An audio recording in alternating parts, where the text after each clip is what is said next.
I'm really excited for today's webinar, the How to Combat the Work from Home Blues. Personally, it's definitely something I've struggled with at times over the past year. Once the novelty of not always traveling for work wore off, it starts to wear on you a little bit. So I'm really excited to hear from our speakers. Let me go ahead and introduce them. First, we have Yolanda Roscoe. She is a senior project manager at Carvana with over 20 years experience helping enterprises drive transformation, as well as building and coaching high-performing teams within the auto and other industries. And for fun, she also produces and hosts a Carvana internal corporate podcast and blog and mentors young professionals. And we do have a second speaker with us today. Her name is Dara Goroff. She's the Senior Vice President of Global Development at Repairify AgTech. And her passion is creating effortless experiences by transforming tired, culturally misunderstood individuals into product-centric, user-focused teams. She has 10 years of experience leading product, engineering, and data teams in the automotive software space, delivering solutions for insurance companies, dealerships, online used car retailers, and collision repairers. So welcome, thank you for joining us today, and ladies, the floor is yours. I want to say thank you for that introduction, Valerie. We really are excited to be here. Hello, I'm Yolanda Roscoe, and you're going to hear from Dara Goroff as well. I want to welcome you to How to Combat the Work from Home Blues. And as she mentioned, I think it's something that we can all relate to. I also want to congratulate you for showing up today, because that just demonstrates that you guys are the ones who are really committed to your profession, to your industry, to showing up, right? To showing up every day. You're putting in the time to develop yourselves, to gain the knowledge and the insight, to network, right? And to really explore new things. So congratulations and hats off to you for being that guy and being that gal. I want to tell you a little bit about what we're going to tell you today. So we've got two categories about working from home. We're going to talk about conquering productivity in the work from home space as it relates to teams, right? So you guys are all a part of teams, whether you lead a team or you are a contributor. You may be building teams or have various projects that you work on. So we're going to try to relay some information to you about how to kind of make that work a little bit better in this work from home environment. There's a project that I'm going to share called Project Aristotle. So you'll hear a little more about that and its findings. And you're going to hear quite a bit about the term psychological safety and the best practices to bring your teams together in this crazy time of COVID. Dara, I'll let you introduce your portion. Absolutely. So hello, everyone. I'm super excited to be talking to you from my home today, of course. My section will devote time to conquering productivity issues in work from home settings, overcoming the anxieties you get from distractions. Those anxieties can come from your own head or they can come from the environment around you. How to get yourself set up for success, how to incorporate survival principles and practices that not only take you through your work from home day, but actually can help you transition to your personal space, and then how you can plan it and share it with those you share your home life and your work life with, so that these strategies can become effective lifestyles as you move forward. So I'm super excited. I'll turn it back over to Yolanda, and she will dive right into Project Aristotle. Yes, indeed. Thank you, Dara. So let me tell you a little bit what we're going to be talking about. You heard me mention psychological safety. And that's a term that I want you to kind of begin to think about, because that is really going to be the undergirding message around how we make things a little bit better for ourselves individually and for our teams in this work from home environment. And why is that important? What you're going to hear today is that there are great deals of research and information out there. And I've kind of hung my hat on some of it around this psychological safety, largely because over these years where I've run projects and led teams, what I will tell you is that I have probably hundreds of anecdotal stories around how teams get better, right? And what is that right environment that makes it just work? And so what are all of the ingredients? And I've had these suspicions through the years that it really wasn't process. It really wasn't, having the right guardrails in place all the time. It wasn't even all the time the leadership, but there were certain dynamics, team dynamics, right, that seemed to be consistently in place when I saw a high performing team. And so we're going to delve into a little bit of that. And here's the why. The why is that if teams are happy, if you as an individual in your workplace are happy, guess what? You're going to be more productive. And that's really what this is all about. So we're going to talk about that productivity level. And I am going to introduce you to Google. Not that you haven't heard of them, but this is a $223 billion tech mammoth who asks the same questions that you and I ask. What does it take for a team to be good, to be better? And why are some teams doing things that seem to go over better? What makes that difference? Now, they started out with some of the same assumptions that you and I have. Oh, it's the right people. It's the right mix of skill sets. Maybe it's, again, going back to the processes that you have in place. So the very first thing we're going to do is try to see, what did Google do when they were trying to establish that right environment, that right culture that would bring their teams to a place of happiness and therefore high performing. So I'm going to show you a 2-minute video. And in that video, they're going to explain this project called Project Aristotle. I want you to take a listen, because what, again, it's going to drill all the way back to is this one key finding. And then we're going to delve into that. It's all about psychological safety. Questions is how to build the perfect team. And in fact, about 4 years ago, Google invited me to come spend some time with them because they were in the middle of a big project called Project Aristotle, a huge data study to try and figure out how to build the perfect team at Google.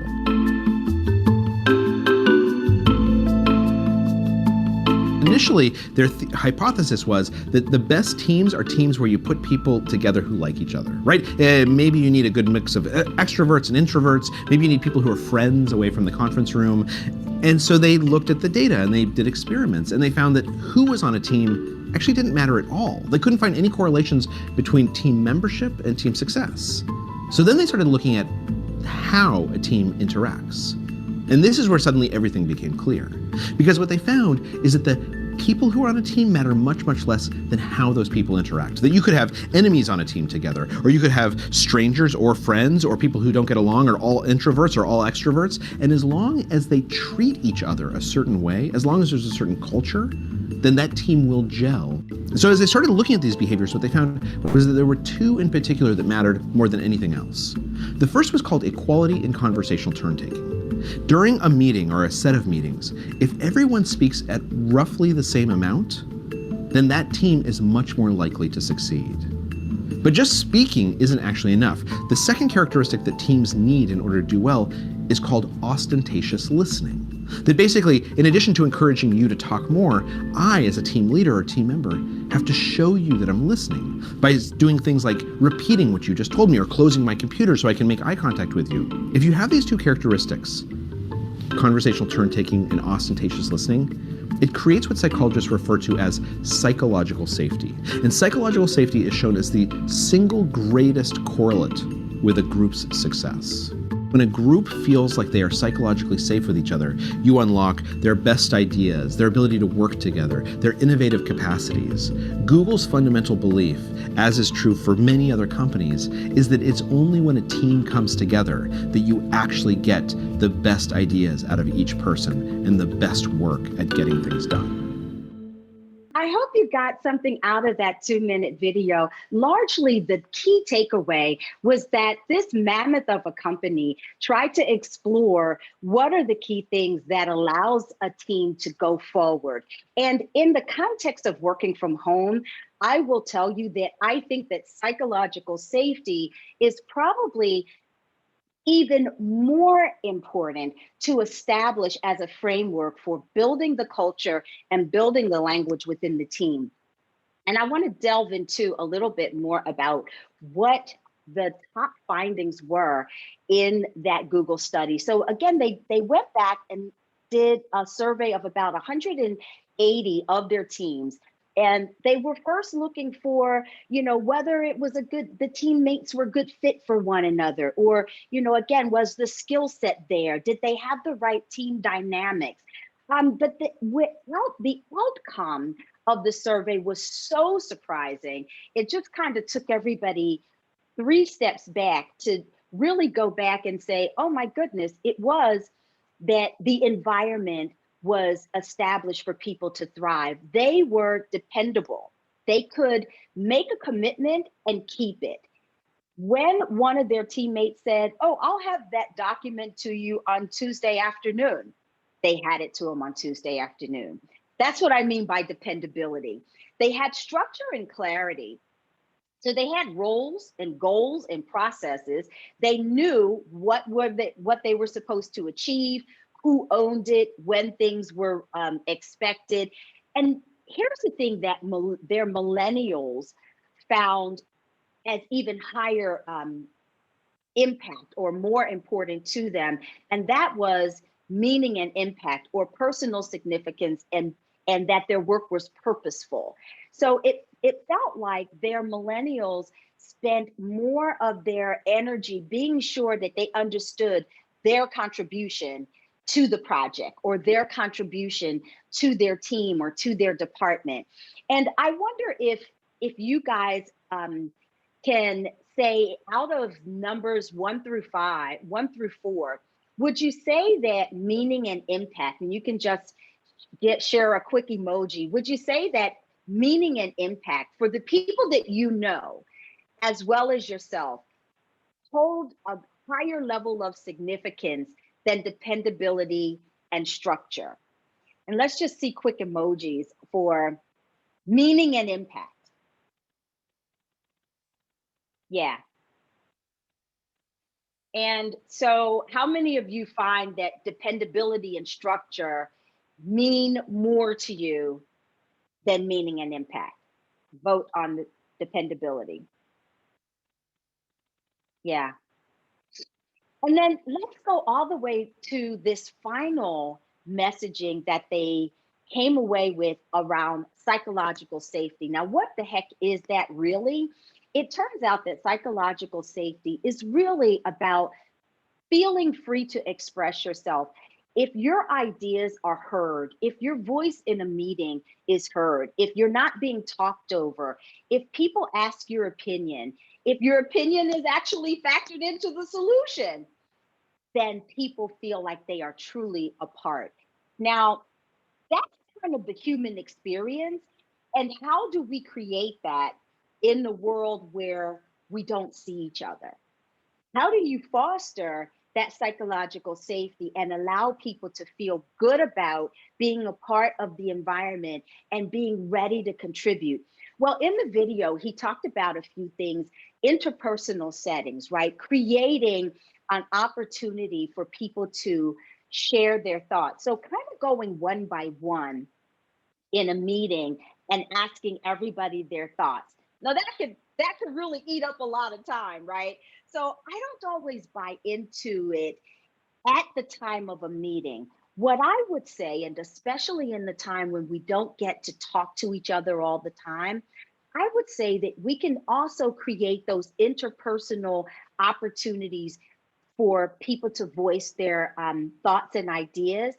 Try doing it through a Slack, or just setting up a one-on-one with individuals, whether they are even on your team permanently, or maybe they are a part of a cross-functional project.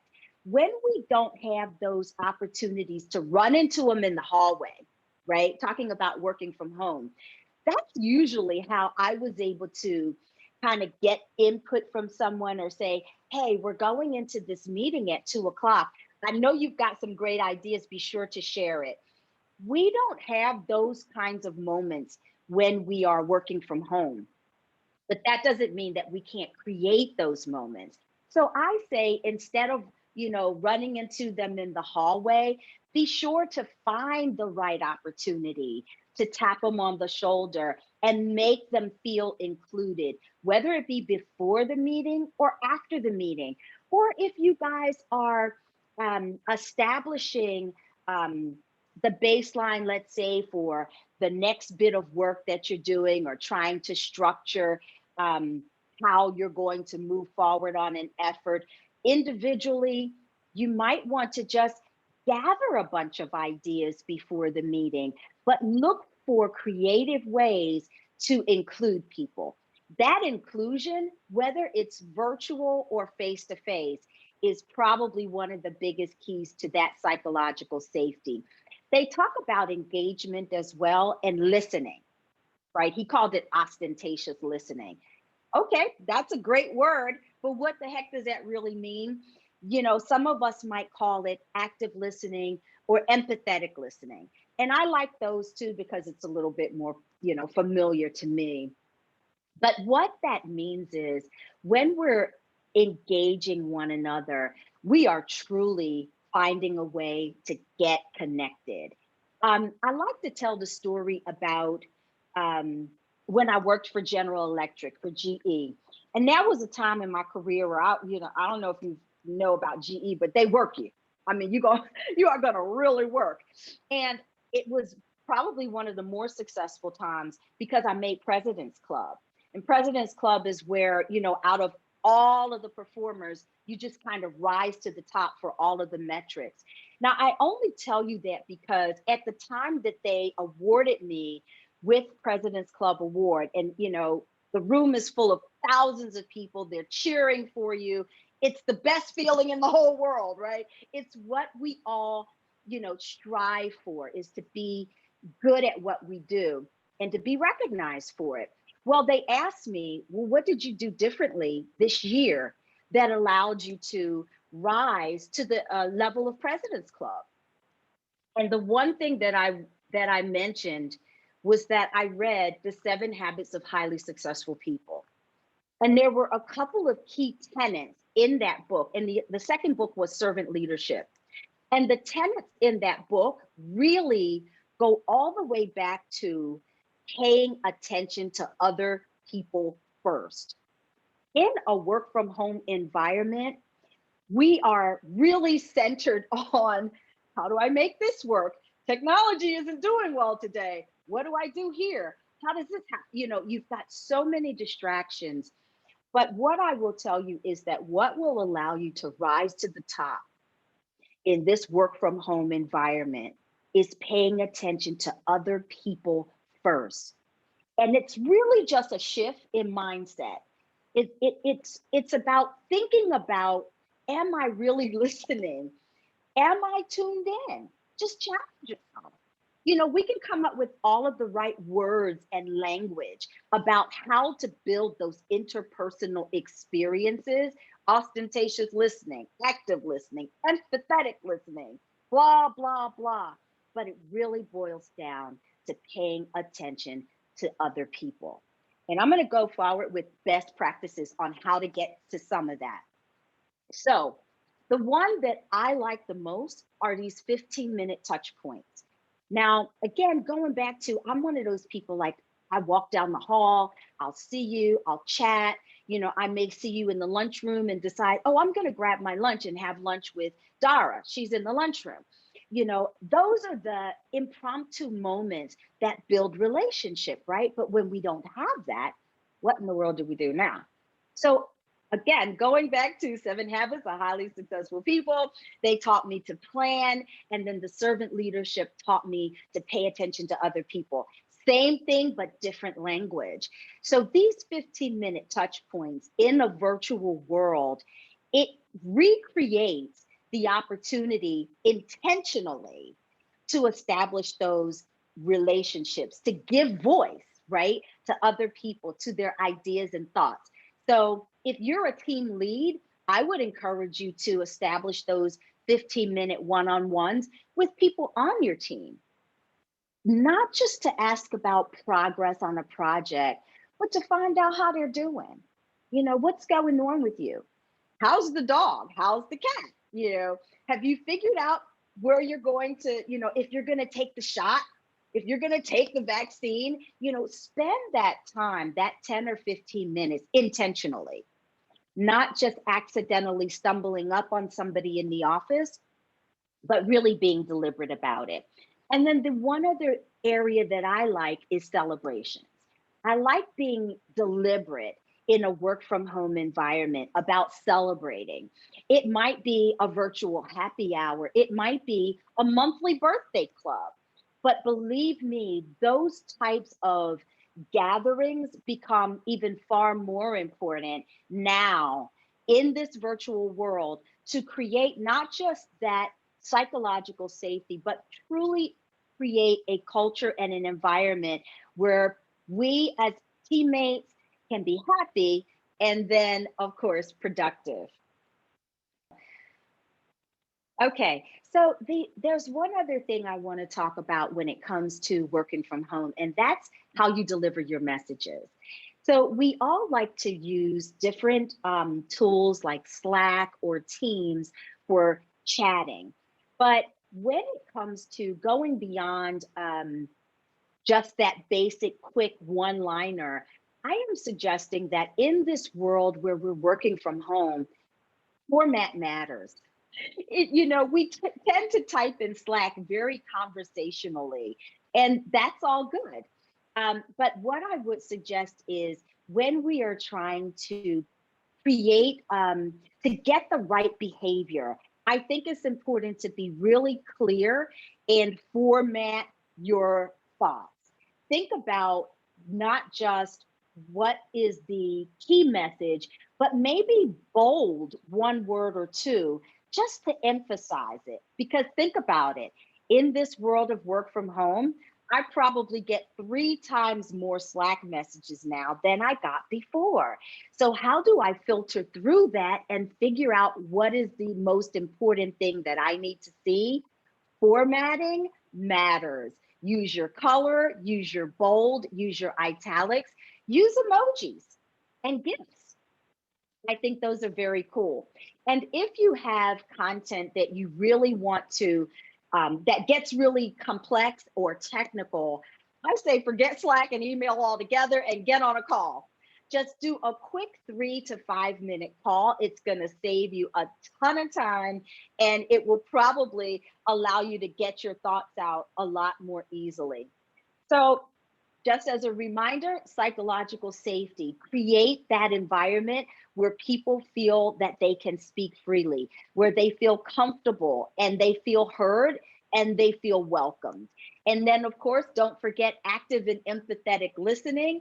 Just pay attention to the other person. This is a time when I will tell you, I am super focused on myself, but I have sticky notes all over the place that say, hold on, Yogi, listen and pay attention to the other person.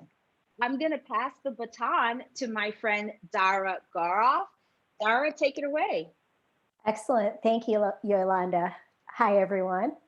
So just to do a quick touch base, for the next 20 minutes or so, we're going to go over conquering productivity in a work from home setting, overcoming the anxiety from distractions, getting yourself set up for success, and some survival principles that I use and some that I often forget to use. So if you would go to the next slide.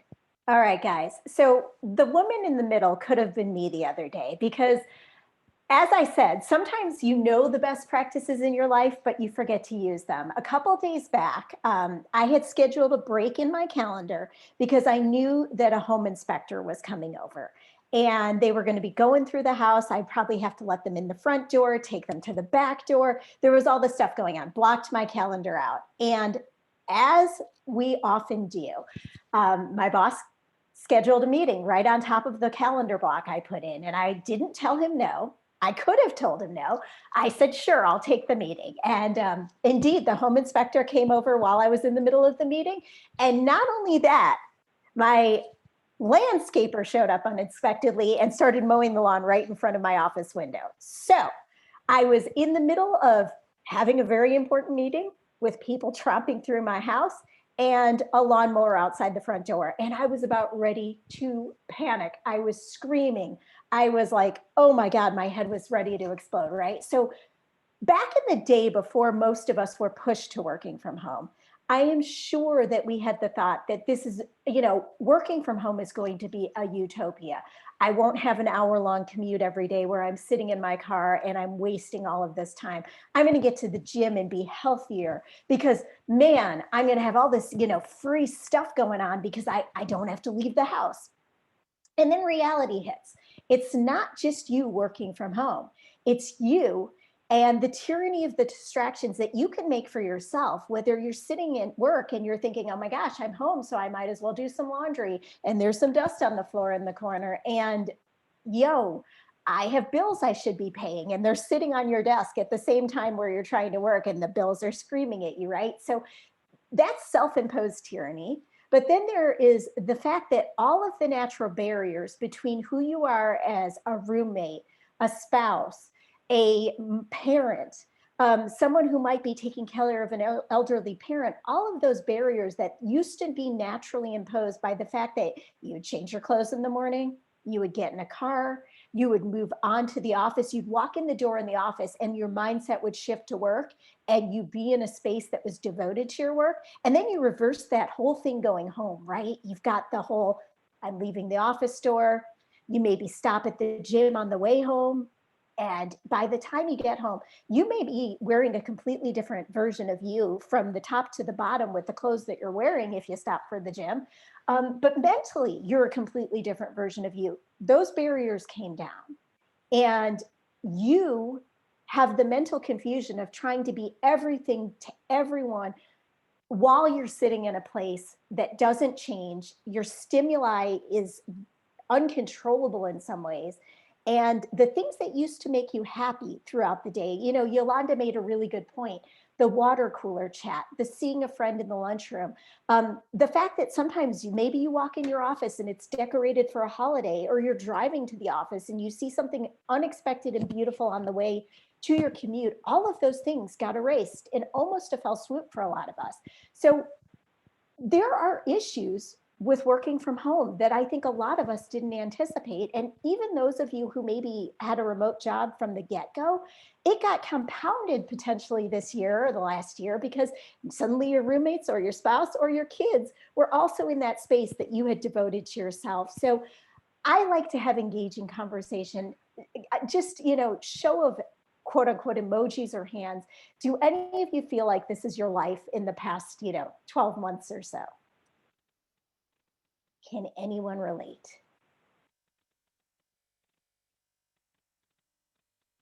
Yeah, I see some hearts. I see some thumbs ups. I know that you can. So what can you do? Yolanda, why don't you move on to the next slide for me? In all of this chaos of things that might be going around in your ecosystem, there's also work. And without the normal buffer zone between work life and home life, you can feel completely like you're always on call. You're everything to everyone. You're edgy all the time. You can't even breathe, right? I laugh because I found the picture of the desk on the internet. I will confess to you, this is not my desk, but if I turn the computer around, and actually some of you who have actually worked with me in person know that my real desk usually looks somewhat similar to this.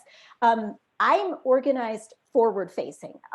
You can see my computer screen, everything is in its place. But man, I am someone who actually thrives on a messy desk. I know where everything is as long as no one touches my desk but me, right? And there are friends I have, there are coworkers, there are people on the phone with us today that if your desk looked like this, and indeed it might, if other people are sharing your space with you, you would probably feel all of those things in the Wordle, the underappreciated, the chaotic, that you're mentally blending things. And that all of the things that you said, what makes me me? Who am I when I'm at work? Those things start to dissolve and become very diaphanous because who you are is no longer who you were. So my question to you guys is, how do you get to your happy space, right? And we've been doing this for a long time. And sometimes the more you do something in a way that isn't optimal, the more it feels like there is no possible way to have the optimal situation occur. Yolanda and I used to work with a lady, and I love her dearly, but one day I noticed in a Zoom meeting that she literally was working on top of a laundry machine. So you ask the question, why do you appear to be in a laundry room today? Well, my spouse is on a call, and this was the only place I could go in the house where I could be on a call and he could be on the call, and we didn't cross over each other. I had a male colleague on a call the other day from his front patio for the very same reason. So what do you do? How do you get to your happy place? And let's go to the next slide. So if you love oceans and swimming and tropical paradises, this may be your mental nirvana. And it may have been a long time since you've had mental nirvana because, first of all, who's been traveling really? Not many of us. And secondly, because the world around you has shrunk to your four walls of your home. So what makes you mentally happy? First of all, my biggest encouragement after listening to Yolanda and talking about psychological safety and the encouragement of teams and really being present when you want to listen to someone, the first thing you need to do before you can get there and really reach out to the world is you need to realize that it's important for you to create the Zen that you need for your workspace yourself. And in order to do that, that's really hard for a lot of us because we're not the only ones living in our houses. And sometimes if you are the only one living in your house, it's still really hard because you've lost your capacity to get that external stimuli for your friends, right? And your colleagues and the things you find beautiful in the world. So my first tip is that in order to be able to reach out and be present for others, you first have to reach in and find a place where you get back to who you are, you get back to what makes you happy, and you get that Zen around you so that when you reach out, you're reaching out with authenticity. My second thing is you have to give yourself permission to not do what I did the other day. You have to be strong in how you structure and you set barriers so that other folks around you fall into the habit of respecting and admiring those barriers. Yes, absolutely, front porch deliveries are nonstop. Totally true. I actually have a friend about to walk across my desk right now. So the whole idea of having the pet interrupt your workday is about to happen, but we're going to get past it. I will divert the pet to the floor. All right. So let's talk about effective strategies for getting yourself into a place where your mind, even if your body is not on that tropical paradise, your mind is in the tropical paradise. So next slide, please. This is like the most ideal situation in the world because you see a planner and you see organization. So the first thing that I would recommend is your tips from working from home is that you schedule, plan, and structure your day, even though engagement and presentness is more important to a team than being structured. Finding structure, maintaining regular hours, working off your Outlook calendar or your Google Calendar to create a space where you're actually rolling into work the same way you would have rolled into work if you had done it in a vehicle. So for me, that's getting up at the same time every day, spending at least an hour drinking coffee and trying not to look at emails or Teams conversations or Slacks or anything else. That time is basically me zoning out and trying to get my energy up to get in the shower. But getting into the shower, and one of the things I always say is dress a little differently than you would at work, for work, than when you want to create that next step in your day. Because if you structure yourself, you have that same time and your same routine, and you kind of just, even if it's just a nice blouse with God knows what's going on underneath, making sure that you feel like the work time of the day is a different time of the day and the folks in your house see that you are preparing for work helps them to create the boundary and the barrier for you, right? I also think that you need an afternoon routine, whether it's a snack break, whether it's a get outside and take a walk, or if you're somewhere that's a frozen tundra, get outside and go snowshoeing. That doesn't sound fun to me, but for some of you, maybe. And an evening routine that rolls you out of the work mindset and gets you refocused on your family and your personal needs. Whether that means changing into a workout outfit and doing a 20-minute video, it means getting outside, whether it just means simply getting up and pushing back from your desk. Create a plan and work that plan as frequently as you can. The second thing I will say, and this is really where I think all of us struggle the most, is communicating that plan to the people that share your space with you. Like I said, if you have children at home who are trying to get through their school day, a spouse at home who's also working from home, if you have an elderly parent that you're caring for, you need to let them know that between X hour and Y hour, I have to be 100% focused on my work and my team and my customers. Because if I don't focus on them, I won't be able to focus on you either when you need me the most. So plan and communicate those boundaries to the people in the house with you.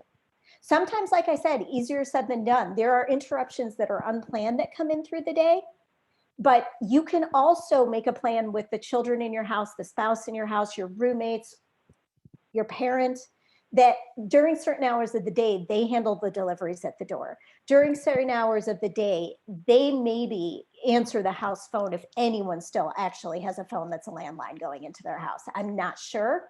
I know my mom does, but I don't know if anyone else does. And then the other thing is, I really recommend that you allow yourself time to take breaks. If you have a lunch or a break or something on your calendar that you plan to do in the middle of the workday, don't bring your phone with you. Well, you can't see it, but don't bring your phone with you. Don't bring your laptop with you. Don't have your snack in front of the computer station. Actually, break yourself of the habit of trying to be everything to everyone all of the time, because I will tell you this. You will never 100% be present for anyone on your team or anyone in your home life if you always allow the blending of the two, which means that in some cases, you're going to break your own psychological safety. You're also going to break their psychological safety. So what I will say, and this was really hard for me to internalize, but to do less at once allows you to do more efficiently and to do the right things at the right time. So what do you need to do with your colleagues? What do you need to do with your boss? What do you need to do with those that you share your home life with? Tell them and ask for what you need, whether it is a specific home office setup, even if you're crammed into a corner. Wallpapering that corner, putting up pictures of things that you love in that corner, having your desk as messy but untouched by other hands, or as clean and perfectly aligned as you need it to be. Ask for it, take it, get it, and reinforce the need for it. If you're working and you have children at home and you need time during the day to get them set up with their Zoom classes, to help them with their homework, to make sure that they're doing some kind of physical activity so that they don't become bump on the log, tell your colleagues and your boss that maybe between 2 and 3, you're going to be helping them with whatever it is, their snacks, their schooling, and you will work a different set of hours in order to make up for that. But if you never ask for what you need, you will guarantee that you never get what you need.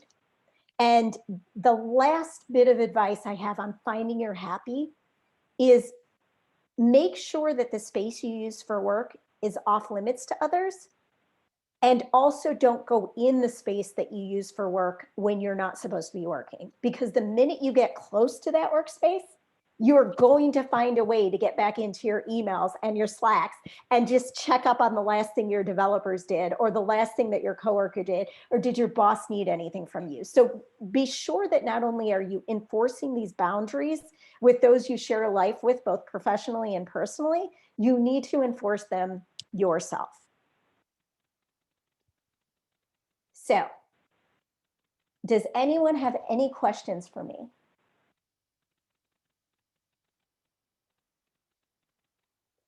Kevin, I see that you made a comment, and I think it might be really relevant for you to share that comment. So if you wouldn't mind unmuting and just sharing that with everybody, I think that it's excellent.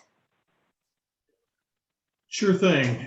Hi, Dara. Hi, everyone. I couldn't help in listening to your presentation, Dara, that about boundaries and shared spaces in a home, etc. That I need to acknowledge the good work and the understanding that my spouse shares with me in providing that time and that space.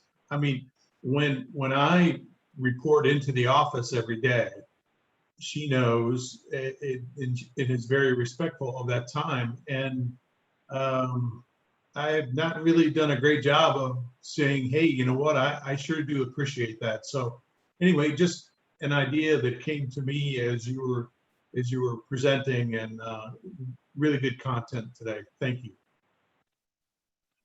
The reason I wanted to call that out and have the rest of the group listen to it is I think that some of us do have it a little bit better than others. And it's always beneficial to make sure that the folks you do share your life with know when they're doing a great job and helping you to find your happy and your focus both at work and at home. So thank you so much for sharing that. Does anyone have any questions or comments before we go on to the next slide?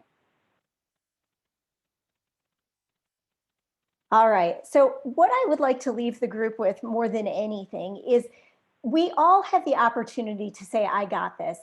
Whether it is the structure that you put together for your day as you move forward, allowing yourself to actually go get your happy, whether it's changed a little bit, it's a Pilates class in the house, it's finding time to take a walk with friends, whether you're next to that friend and you both got your masks on and you're walking through the neighborhood, or you actually just throw on a headset, get your phone, call your friend and take a 2-mile walk in the middle of the day.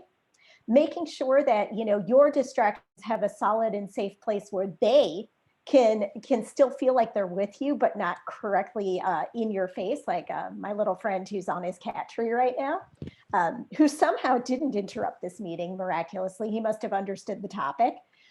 Or really, it is whatever you used to find that you were most thrilled by when you got out in the world, got into your office, whether it's that water cooler talk, as Yolanda suggested, the 15-minute check-ins with friends, where you really just want to hear about their family and their opinion on what's going on in the world, and whether they've got anything interesting going on in the weekend. All of those things will help you to feel like you really have this, you're really present, you're happier in your work day, and you're also encouraging your team around you to feel like they've got that open and productive flow of communication with you.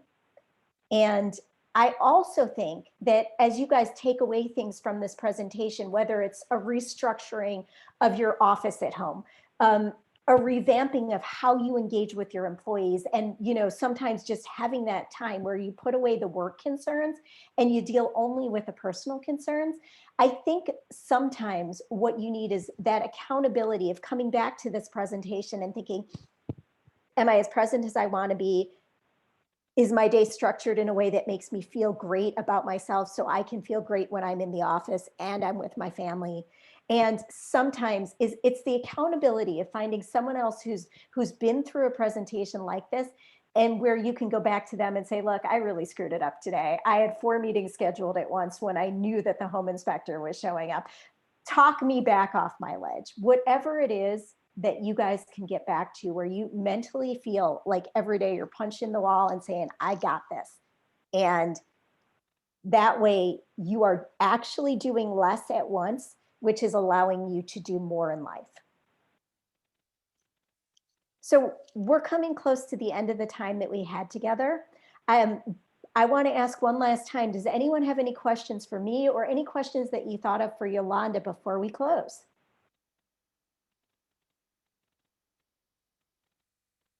Not yet? Cool. Dara, I'm going to tell you, I have enjoyed being a part of this conversation, and thank you guys for the invitation. Just as a quick recap, I would just remind you that when you go back to your teams, to set up those quick touch points and continue to relate to one another, build that psychological safety, create that environment where people can be comfortable and feel good and feel capable and able to be a part of each of the decisions, each of the conversations that are happening, whether you're virtual or face to face. We've got, and then of course, Dara has kind of signed, sealed, and delivered for us a great way for us to individually put that oxygen mask on first, right? When we talk about flying and so forth, it's first yourself and then being able to help others. And then the flip side of that is with psychological safety, remember, it's the other person first. So I don't know how you're going to sort that out. No, I'm kidding. I think you guys have a great approach now, or some tips that will just carry you just a little bit farther. We'll get through this together, but just we've got one video that is 4 minutes long. I'm going to show the first one first, which is 45 seconds long. I think you'll be able to relate. And then if you have to drop, and then I'll show the second one. But if you have to drop, feel free to drop if you can't see the whole video. Again, the second video is 4 minutes. But I do want to tell you how much we have enjoyed being a part of this event. If you do have any questions, feel free to shoot them out to us.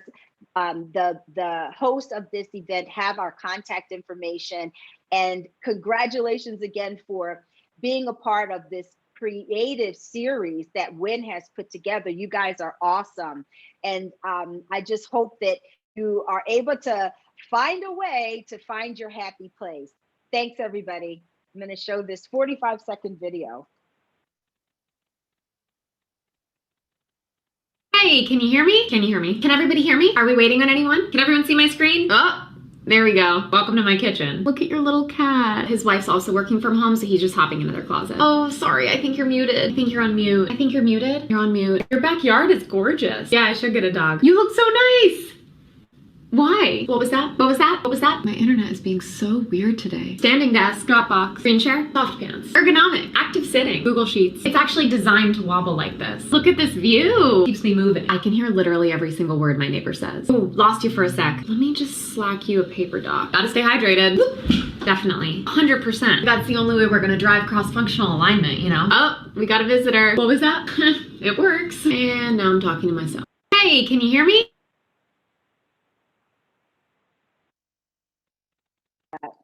I love that video. Does that sound familiar? Can you hear me? We just literally went through that. So I'm going to show this second one. Let's hope the technology helps me out here.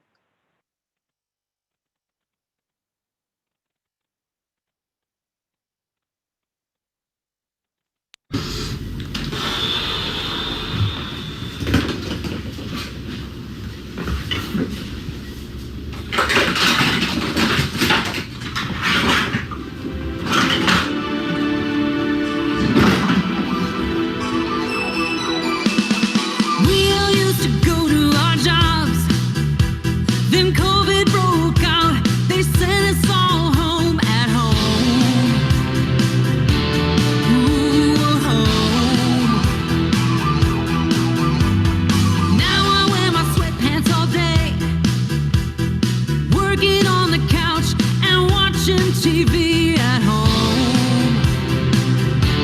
Ooh, at home.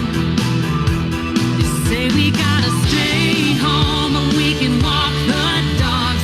It doesn't matter if you got a mask or not. We've got good bandwidth, and that's a lot for work, for YouTube and stuff. Oh, we're on the phone. Oh, working from home, checking email and meeting on Zoom. Oh, working from home. I just can't stop washing my hands, and I think it's been days since I put on pants at home. Ooh, at home. My kids will soon be climbing the walls. I lock them outside when I take my calls at home. Ooh, at home. say we gotta stay home except the grocery store. I'm hiding toilet paper from the neighbors next door. We've got some liquor, but we need more at home. Go lock the front door. Oh, we're on the phone. Oh, working from home, checking email and meeting on Zoom. Oh, working from home, working from home.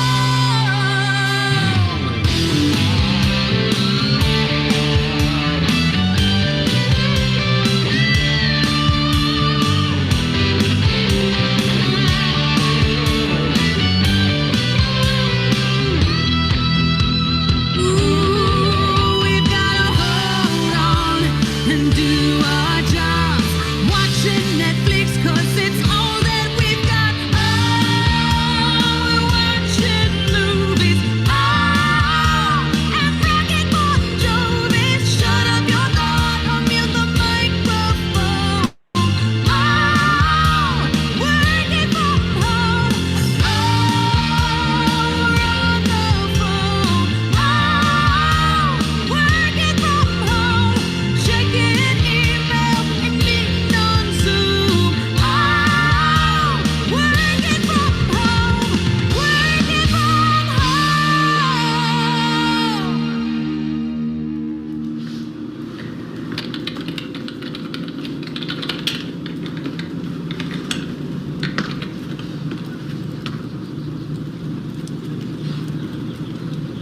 Thank you guys so much. This has been great. We really appreciate the opportunity to have shared some thoughts with you today. Okay, thank you both for joining. That was a fantastic presentation.